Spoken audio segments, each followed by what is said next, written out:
शाम का समय था। तेज हवा के साथ भयंकर वर्षा हो रही थी।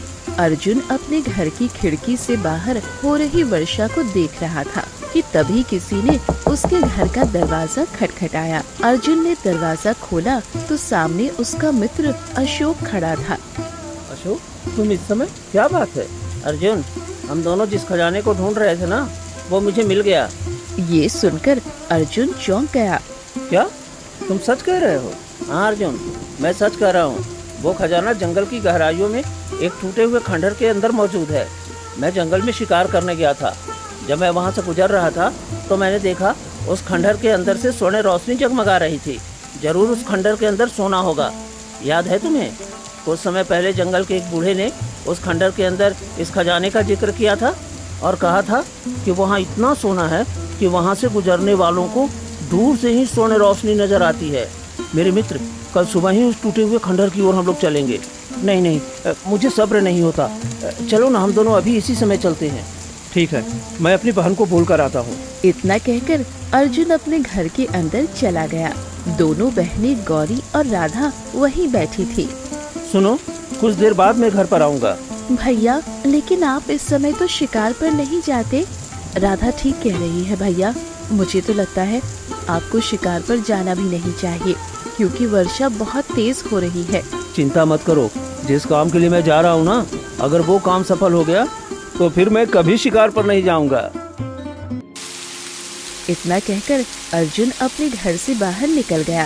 कुछ ही देर में अर्जुन और अशोक भयंकर वर्षा के बीच घने जंगलों में चल रहे थे। काफी देर चलने के बाद अशोक ने उंगली से एक टूटे हुए खंडहर की ओर इशारा किया।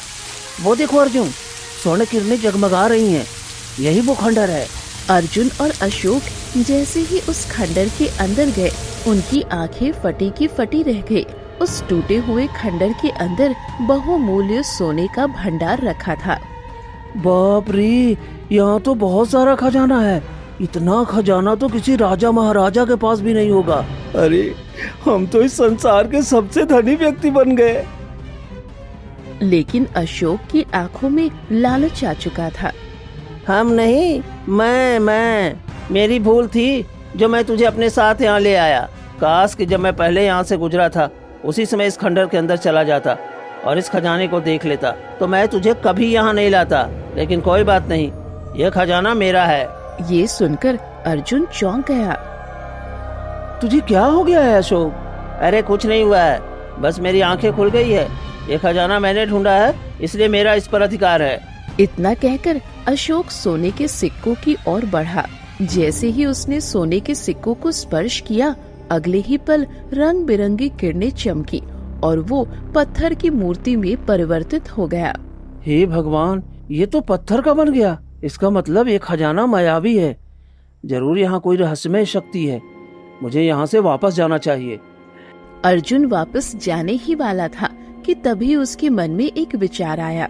वो रुक गया और खजाने को देखने लगा। शायद भगवान चाहते हैं कि ये खजाना पूरा मुझे मिले। अगले ही पल अर्जुन के मन में भी लालच की परछाई लहराने लगी। अर्जुन धीरे धीरे कदमों से एक सोने के कलश के पास गया। जैसे ही उस सोने के कलश को स्पर्श किया, अगले ही पल रंग बिरंगी किरणें चमकी और वो अचानक गायब हो गया। आखिर अर्जुन कहाँ गायब हो गया और इस खजाने का क्या रहस्य था? राधा अपने घर के आंगन में एक वृक्ष के नीचे उदास बैठी थी। तभी वहाँ गौरी आ गई। राधा, क्या हुआ? काफी देर से देख रही हूँ, तुम वृक्ष के नीचे बैठी हुई हो। आज भैया की बहुत याद आ रही है। ये सुनकर गौरी भी उदास हो गई। ऐसा कोई दिन नहीं जाता जब मैं अपने भैया को याद न करती हूँ। उस बरसाती शाम को भैया जंगल गए थे, फिर कभी वापस नहीं आए। अच्छा सुनो, मैं मुखिया जी के खेत में काम करने के लिए जा रही हूँ। इतना कहकर गौरी मुखिया के खेत में चली गई। गौरी, मेरे खेत में बहुत सी औरतें और पुरुष काम करते हैं, लेकिन सबसे ज्यादा मेहनती तुम हो। मेहनत नहीं करूँगी तो फिर कैसे चलेगा मुखिया जी? और फिर आप तो जानते ही हैं, मुझे अपनी छोटी बहन राधा का विवाह भी करना है। मैं देखकर मुझे बहुत गर्व होता है गौरी। अर्जुन के जाने के बाद तुमने राधा को बहुत अच्छी तरह संभाला है। और अपने आप को भी संभाला। वाकई तुम बहुत ही हिम्मत वाली लड़की हो। गौरी मुस्कुरा दी और काम पर लग गई। शाम को गौरी जब घर वापस आई तो उसने देखा कि राधा अभी भी वहीं बैठी हुई थी। अरे राधा, तुझे क्या हो गया है? अभी भी यहीं बैठी हुई है? दीदी, मैं आपसे बहुत जरूरी बात करना चाहती हूँ। हाँ बोल, क्या बात करनी है? दीदी, आप तो काम पर चली जाती हैं और मैं सुबह से शाम तक घर पर अकेली बैठी रहती हूँ। मैं सोच रही हूँ कि मैं भी आपकी तरह काम करूँगी। अब मैं भी बड़ी हो गई हूँ और वैसे भी आपकी और मेरी उम्र में फर्क ही कितना है। मैं केवल 1 वर्ष ही आपसे छोटी हूँ। लेकिन राधा, तूने तो कभी काम नहीं किया। मुझे तो वर्षों से खेतों में काम करने की आदत है। तू भला क्या काम करेगी? कुछ देर पहले सावित्री चाची यहाँ आई थी। बता रही थी कि हमारे गांव के धनीराम को एक नौकरानी की जरूरत है हवेली की साफ सफाई के लिए। मैं ये काम अच्छी तरह कर सकती हूँ। इससे मेरा समय भी कट जाएगा और कुछ आमदनी भी हो जाएगी। लेकिन धनीराम के बारे में तो सब जानते हैं, वो नजर का अच्छा नहीं है। उससे क्या फर्क पड़ता है? क्या आपको अपनी बहन पर भरोसा नहीं है? तुझ पर तो मुझे सबसे ज्यादा भरोसा है। ठीक है। अगले दिन गौरी काम पर चली गई। कुछ देर बाद सावित्री चाची राधा के पास आ गई। सावित्री चाची, दीदी ने मुझे इजाजत दे दी है। कुछ देर बाद सावित्री राधा को धनीराम के हवेली में ले गई। ये तो उसी शिकारी की बहन राधा है जो 10 वर्ष पहले यहाँ से लापता हो गया था। हाँ धनीराम जी, इसे अपनी हवेली में कोई काम दे दीजिए। हाँ, क्यों नहीं, आज से इसे काम पर रख लिया जाएगा। सावित्री वहाँ से चली गई और उसी दिन से राधा धनीराम के हवेली में मन लगाकर काम करने लगी। एक दिन राधा धनीराम की हवेली में काम कर रही थी कि तभी धनीराम वहाँ आया। राधा, तुम्हें किसी ने बताया है कि तुम कितनी सुंदर हो? ये सुनकर राधा चौंक गई। क्या मतलब? देखो राधा, तुम तो जानती हो कि कुछ समय पहले मेरी पत्नी का देहांत हो चुका है और मेरे पुत्र दूसरे राज्यों में जाकर बस गए हैं। मैं यहाँ अकेला रहता हूँ। कभी कभी मुझे अकेलापन बहुत खलता है। मुझे एक साथी की आवश्यकता है। क्या तुम मेरी जीवन संगनी बनोगी? मैं तुमसे शादी करना चाहता हूँ। ये सुनकर राधा क्रोधित हो गई। आपको शर्म आनी चाहिए। मैं आपकी बेटी की उम्र की हूँ। अरे क्या फर्क पड़ता है, मैं धनवान हूँ। मैं तुम्हें रानियों की तरह रखूंगा। इतना कहकर धनीराम गलत इरादे से राधा की ओर बढ़ने लगा। इससे आगे अगर कदम बढ़ाया तो मैं तुम्हें धक्का दे दूंगी और थप्पड़ मारकर तुम्हारा मुंह लाल कर दूंगी। ये सुनकर धनीराम क्रोधित हो गया। तेरी गरीबी पर तरस खाकर तुझे काम दिया और तुझे शादी का प्रस्ताव देखकर तुझ पर एहसान कर रहा हूँ और तुम मुझे धमकी दे रही हो? दफा हो जाओ यहाँ से और कान खोल करके सुन ले। तेरी जो बहन गौरी है ना, जो मुखिया के खेत में काम करती है, कल मुखिया से कह दूंगा उसे काम से निकाल दे और पूरे गांव में ऐलान कर दूंगा कि अगर गांव में किसी ने भी तुम दोनों बहनों को कोई काम दिया तो मुझसे बुरा कोई नहीं होगा। हाँ। राधा रोती हुई धनीराम की हवेली से बाहर आ गई। राधा फूट फूट कर रोने लगी। कुछ देर बाद जब गौरी वहाँ आई तो उसने राधा को रोते हुए देखा और चौंक गई। राधा, क्या हुआ? राधा ने रोते हुए सारी घटना गौरी को बता दी। उस बूढ़े की इतनी हिम्मत! मैं कल ही मुखिया जी से शिकायत करूंगी और उसके खिलाफ पंचायत बैठवाऊंगी। इतना कहकर गौरी राधा को चुप कराने लगी। अगले दिन गौरी मुखिया के खेत में पहुंची कि तभी वहाँ मुखिया आ गया। गौरी, आज से तुम्हें काम पर आने की कोई जरूरत नहीं है। मुझसे कोई गलती हो गई है क्या मुखिया जी? गौरी, धनीराम ने ऐलान किया है कि अगर तुम्हें और राधा को गांव में किसी ने भी काम दिया तो धनीराम उससे दुश्मनी मोल ले लेगा। भला उससे दुश्मनी कौन मोल लेगा? ये सुनकर गौरी की आंखों में आंसू आ गए। धनीराम ने कल मेरी बहन की अस्मत पर हाथ डालने का प्रयास किया था। मैं सोच रही थी कि आप गांव के मुखिया हैं, आपसे उसकी शिकायत करूंगी, मगर मुझे क्या पता था कि आप केवल नाम के मुखिया हैं। आप भी धनीराम से इतना डरते होंगे।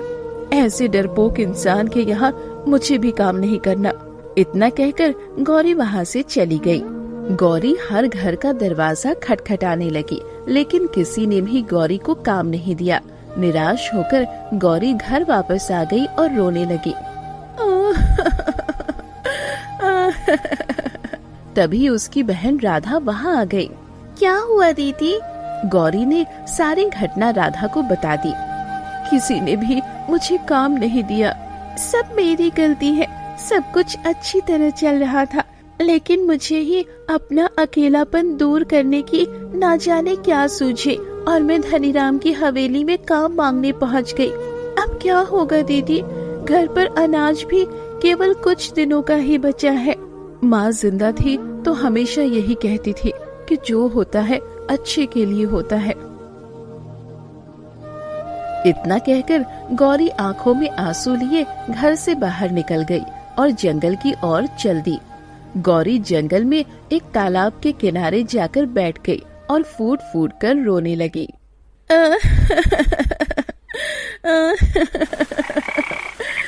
हे भगवान, अपनी छोटी बहन के सामने तो मैं चाहकर भी नहीं रो सकती। अगर मैं ही रोने लगती तो उसका सहारा कौन बनता? तभी गौरी की नजर तालाब के किनारे बैठे एक खरगोश पर पड़ी, जो उसे घूर रहा था। खरगोश की आंखों को देखकर गौरी चौंक गई। ये खरगोश तो बड़ी ही विचित्र नजरों से मुझे घूर रहा है। तभी खरगोश दौड़ता हुआ गौरी के पास आ गया। तुम क्यों रो रही हो? खरगोश के मुंह से मनुष्य की आवाज सुनकर गौरी बुरी तरह चौंक गई। हे भगवान, तुम तो खरगोश हो, फिर मनुष्य की तरह बातें कैसे कर सकते हो? मैं एक मायावी खरगोश हूँ, एक जादुई खरगोश।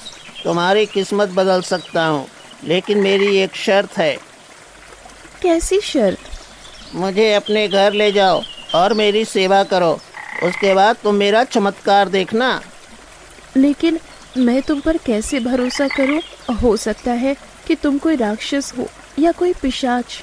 नहीं, मैं कोई राक्षस नहीं हूँ और ना ही कोई पिशाच। मुझ पर एक बार भरोसा करके तो देखो। लेकिन आखिर तुम मेरी मदद क्यों करना चाहते हो? तुम्हारी आंखों के आंसुओं ने मुझे पिघला दिया। कुछ देर बाद गौरी खरगोश को अपने घर ले आई। गौरी ने सारी घटना अपनी बहन राधा को बता दी। दीदी, क्या वास्तव में ये खरगोश हमारी किस्मत बदल सकता है? कोशिश करने में क्या जाता है। उसी दिन से गौरी और राधा खरगोश की सेवा में लग गई। कुछ दिन बाद खरगोश गौरी से बोला, मैं तुम्हें कुछ दिखाना चाहता हूँ, लेकिन दिखने से पहले मैं तुम्हें कुछ बताना भी चाहता हूँ। मैं कुछ समझी नहीं। सुनो, मैं एक ऐसे टूटे हुए खंडहर का पता जानता हूँ जिसके अंदर किसी प्राचीन राजा का खजाना रखा हुआ है, लेकिन वो खजाना श्रापित है। जब भी कोई उस खजाने को देखता है और उसके मन में लालच आ जाता है तो वो श्रापित हो जाता है। अगर तुम लालच नहीं करोगी तो वो सारा खजाना तुम्हारा होगा। मेरे मन में दूर दूर तक लालच नहीं है। मैं बस यही चाहती हूँ कि मेरी गरीबी दूर हो जाए और मैं अपनी बहन का विवाह धूमधाम से कर सकूं। साथ ही साथ गांव में उन गरीब लड़कियों की मदद कर सकूं जो हमारे जैसी हैं। कुछ ही देर में खरगोश गौरी को उस टूटे हुए खंडर के अंदर ले गया, जहां बहुत सारा खजाना रखा था। गौरी ने एक सोने का कलश उठा लिया। पूरा खजाना मुझे नहीं चाहिए, केवल यही काफी है। मेरी गरीबी दूर हो सकती है, मैं अच्छा घर बनवा सकती हूँ और गांव वालों की भलाई भी कर सकती हूँ। तुमने लालच नहीं किया, इसलिए तुम्हें कुछ भी नहीं हुआ। गौरी सोने का कलश लेकर अपने घर आ गई और सारी घटना अपनी बहन राधा को बता दी। कुछ ही दिनों में गौरी के टूटे फूटे घर की जगह एक अच्छा घर बन गया। एक दिन गौरी और राधा अपने घर के बाहर बैठी थी कि तभी पड़ोस की कौशल्या चाची वहाँ आ गई। गौरी, मेरी मदद करो। बताओ क्या हुआ? मेरी पुत्री की बारात 3 दिन बाद आने वाली है, लेकिन कल रात मेरे घर में चोरी हो गई। मेरी पुत्री के सारे गहने चोरी हो गए। अगर गहनों का इंतजाम नहीं हुआ तो बारात वापस चली जाएगी और मैं मुंह दिखाने लायक नहीं रहूंगी। तुम तो बहुत धनवान बन चुकी हो, तुम चाहो तो मेरी मदद कर सकती हो। ठीक है कौशल्या चाची, आप चिंता मत करो, मैं शाम तक आपकी मदद कर दूंगी। कुछ देर बाद कौशल्या चाची वहाँ से चली गई। तभी खरगोश दौड़ता हुआ वहाँ आया। गहनों का इंतजाम कैसे करूं? क्यों ना मैं वो टूटे हुए खंडर से और सोना ले आऊं, जिससे कौशल्या चाची की मदद हो सकती है। विचार तो तुम्हारा अच्छा है। किसी की मदद करना पुण्य का काम होता है। इतना सुनकर गौरी खरगोश के साथ दोबारा टूटे हुए खंडर में गई और बहुत सारा सोना ले आई। कौशल्या चाची, इन सोने के सिक्कों से तुम अपनी पुत्री के गहने बनवा सकती हो। कौशल्या चाची ने गौरी को ढेर सारी दुआएं दी और गौरी वहाँ से वापस आ गई। उस दिन के बाद जब भी गांव में किसी पर विपत्ति आती तो वो गौरी के पास आता और गौरी उसकी मदद करने लगी। ये देखकर धनीराम चौंक गया और अपने नौकर श्याम से बोला, गौरी और राधा कुछ दिन पहले इतनी गरीब थी कि उनके जैसा गरीब तो गांव में कोई नहीं था, लेकिन अचानक से इतनी धनवान कैसे हो गई? वो आपसे भी ज्यादा धनवान हो चुकी है। आपको उनसे मित्रता कर लेनी चाहिए। तुम सही कह रहे हो। शाम को धनीराम गौरी के घर पहुंच गया। गौरी और राधा धनीराम को देखकर चौंक गई। तुम्हारी हिम्मत कैसे हुई हमारे घर आने की? राधा, मैं अपने किए की क्षमा मांगने आया हूँ। मैंने तुम्हारे साथ बहुत गलत किया। इतना कहकर धनीराम ने गौरी की ओर देखा। गौरी, अब तुम गांव की सबसे धनवान लड़की बन चुकी हो। मैं चाहता हूँ कि तुम मेरे साथ मिल जाओ और मेरे साथ मिलकर व्यापार करो। तुम बेवजह इन गांव वालों की मदद करके अपना धन व्यर्थ कर रही हो। तुम इन्हें कर्ज दो और भारी ब्याज लगाकर उसकी सारी जमीनें हड़प लो, जैसा मैं करता हूँ। इससे हम दोनों मिलकर इस गांव में दबदबा बना लेंगे। गौरी क्रोधित हो गई। दफा हो जाओ यहाँ से। मुझे तेरी योजना में शामिल नहीं होना और मुझे तेरे जैसा बनना भी नहीं है। धनीराम क्रोधित हो गया। धनवान बनने के बाद तेरी आवाज में अकड़ आ गई है, लेकिन याद रखना, मैं तुझे देख लूंगा। इतना कहकर धनीराम वहाँ से चला गया।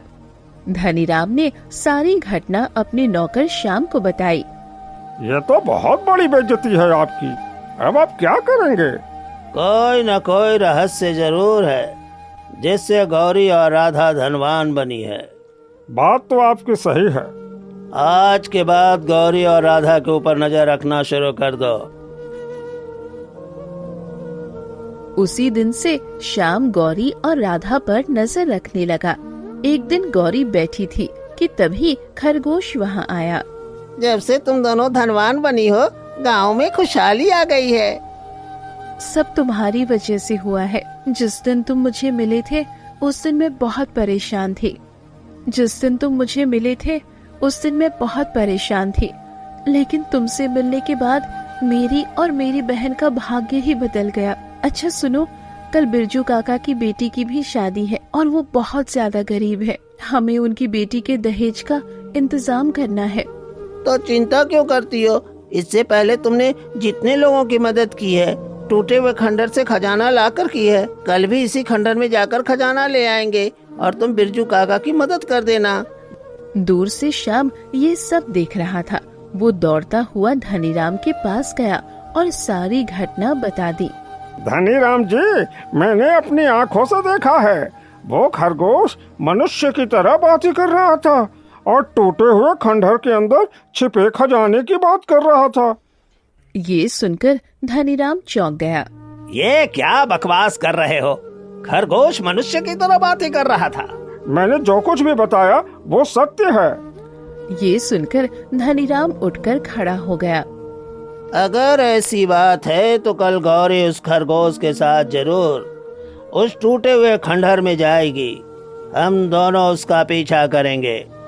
अगर वो खजाना हमें मिल गया तो वो सारा खजाना हम छीन लेंगे। अगले दिन गौरी खरगोश के साथ जंगल के टूटे हुए खंडर के अंदर पहुंच गई। तभी वहां धनीराम अपने नौकर श्याम को लेकर आ गया। तुम्हारा भांडा फूट चुका है गौरी। अब समझ आया तुम्हारे धनवान बनने का रहस्य। ये मायावी खरगोश और ये टूटे हुए खंडहर का खजाना। ये सुनकर गौरी चौंक गई। चौंकने की जरूरत नहीं है। जिस दिन तुमने मुझे अपमानित किया था उसी दिन से मैंने तुम पर नजर रखनी शुरू कर दी थी। यहाँ से दफा हो जाओ। ये खजाना अब मेरा है। मूर्खों वाली बात मत करो धनीराम, वापस लौट जाओ। तुम नहीं जानते ये खजाना श्रापित है। अगर बुरे मन से इसे छूने का प्रयास करोगे तो तुम श्रापित हो जाओगे। बकवास बंद कर। मैं इस खजाने को लेकर रहूंगा। तो फिर कोशिश करके देख लो। मैं तुमसे झूठ नहीं बोल रही। गौरी की बात सुनकर धनीराम कुछ देर उसे घूरने लगा। तभी श्याम की नजर खजाने पर पड़ी और उसकी आंखों में लालच उतर आया। धनीराम जी, अब ये खजाना न तुम्हारा है न गौरी का। क्या मतलब है तुम्हारा? अचानक श्याम की आंखें लाल हो गई और उनमें लालच की परछाई उतर आई। क्योंकि ये खजाना अब मेरा है। इतना कहकर श्याम ने पास पड़ा एक पत्थर उठा लिया। मायावी खरगोश, सबसे पहले मैं तेरा खिस्सा खत्म करूंगा, उसके बाद मैं तुम दोनों को भी खत्म कर दूंगा ताकि इस खजाने का रहस्य कोई न जान पाए। इतना कहकर श्याम ने खरगोश पर पत्थर से जोरदार प्रहार किया, लेकिन पत्थर लगने से पहले ही रंग बिरंगी किरणों के साथ खरगोश गायब हो गया और एक तीव्र धमाके के साथ अर्जुन के रूप में प्रकट हो गया। ये देखकर गौरी और धनीराम चौंक गए। श्याम फटी आंखों से अर्जुन को देखने लगा। भैया, आप इतने समय से खरगोश के रूप में थे? हाँ मेरी बहन, मैं ही था। मेरे मन में भी इस खजाने को देखकर लालच आ गया था और मैं श्रापित होकर खरगोश बन गया था। मेरा मित्र श्रापित होकर पत्थर की मूर्ति बन गया था। इतना कहकर अर्जुन ने सामने की ओर इशारा किया जहां अशोक पत्थर की मूर्ति बना खड़ा था। तभी वहां रंग बिरंगे किरणों के साथ एक साधु प्रकट हो गया। सत्य अपने मुंह से बता दो अर्जुन। ये सुनकर अर्जुन रोने लगा। मैं और मेरा मित्र अशोक खजाना लेने के लिए इस टूटे हुए खंडहर में आए थे। इस खजाने को देखकर अशोक के मन में लालच आ गया। जैसे ही उसने खजाने को छुआ वो पत्थर का बन गया। उसके पत्थर बनते ही मेरे मन में भी लालच आ गया और जैसे ही मैंने खजाने को छुआ मैं खरगोश बन गया। खरगोश बनकर मैं जंगल में भटकने लगा। तब मुझे साधु महाराज मिले। उन्होंने मुझे बोलने की शक्ति दी और बताया कि यह खजाना एक प्राचीन क्रूर राजा का था जिसे उसने अपनी प्रजा को लूट कर यहां छुपा दिया था। तब जंगल के देवता ने इस खजाने को श्रापित कर दिया। साधु महाराज ने कहा कि श्राप से मुक्त होने का केवल एक ही उपाय है कि मुझे किसी ऐसे मनुष्य को तलाशना होगा जिसका मन लालच से मुक्त हो और इस खजाने को भलाई के कार्य में लगाए। 10 वर्ष बाद जब मैंने तुम्हें रोते हुए देखा तो मेरी आंखों में आंसू आ गए। किस्मत का खेल देखो, एक भाई लालच की वजह से श्रापित हुआ और अपनी सगी बहन की वजह से श्राप से मुक्त हुआ। साधु रहस्यमयी अंदाज में मुस्कुराया और धनीराम तथा श्याम की ओर देखने लगा। अब बताओ, क्या तुम्हें अभी भी खजाना चाहिए? सोच लो, अगर तुम्हारे मन में जरा भी लालच हुआ तो तुम भी श्रापित हो जाओगे। ये सुनकर अर्जुन साधु के पैरों में गिर गया। साधु महाराज, किसी भी तरह मेरे मित्र को भी श्राप से मुक्त कर दीजिए। मुझे तो मेरी बहन ने श्राप से मुक्त कर दिया, लेकिन अशोक अनाथ है। साधु ने पत्थर की मूर्ति बने अशोक की ओर देखा। उसकी आंखों से रंग बिरंगी किरणें निकली और अशोक फिर से मनुष्य बन गया। साधु ने अर्जुन की ओर देखा। इस खजाने का अधिकार सही मायने में तुम्हारी दोनों बहनों का है, क्योंकि उन्होंने कभी इस खजाने को देखकर लालच नहीं किया। इतना कहकर साधु वहां से गायब हो गया। धनीराम और श्याम ने अर्जुन और गौरी से क्षमा मांगी और वहां से वापस चले गए। अर्जुन अपनी बहन को लेकर घर पहुंचा। अर्जुन को देखकर राधा चौंक गई। गौरी ने सारी घटना राधा को बता दी। बस भैया, मुझे धन दौलत नहीं चाहिए, आप वापस आ गए, मेरे लिए यही बहुत है। ये सुनकर अर्जुन मुस्कुराने लगा। उस दिन के बाद अशोक, धनीराम और श्याम सब सुधर गए। इस कहानी से ये सीख मिली कि लालच मनुष्य को पत्थर बना देता है, लेकिन निस्वार्थ भाव और सच्ची नीयत सबसे बड़े श्राप को भी समाप्त कर देती है। सच्ची भलाई ही सबसे बड़ा खजाना होती है।